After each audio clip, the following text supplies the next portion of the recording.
Do you ever stop to think that someday you and your staff will be together in heaven, and you will have no power or authority over them?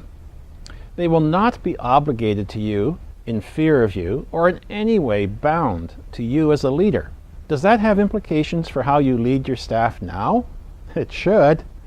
I find it an awesome thing to pray, "Thy will be done on earth as it is in heaven," because I can imagine God saying, "Well, John, let's start with you. Does the workplace over which you rule look like the kingdom over which I rule?" In God's kingdom, there are no divisive factors such as gender, ethnicity, education, race, or any other human attribute. But what about at 4Cs?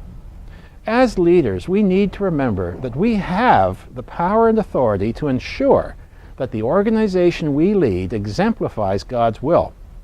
We need to ask ourselves, how godly is the workplace atmosphere?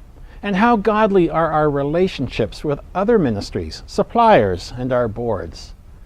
Let's imagine that Jesus himself were working as an employee at 4Cs. Would he fit with our culture? Would he look at my leadership and see someone who reminds him of himself? Would he stay long term? Or would he soon be looking for a position elsewhere? Another thing I like to reflect on is, when we all get to heaven, will my staff want to associate with me? How I treat them now may determine that future answer. To truly want God's will on earth as it is in heaven, I should base all relationships, including those with my staff, on godly character, including love and respect, and a desire to serve and bless. In my blog post, I've included a leadership philosophy that I wrote based on the inner workings of the Trinity as a model for relationships between God's people.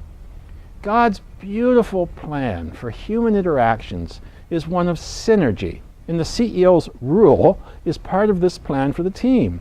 Working together with God's will in heaven as our model, we can accomplish so much more than we ever could separately.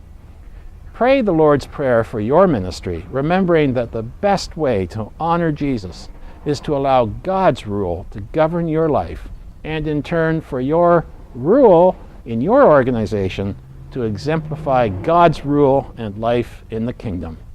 God bless.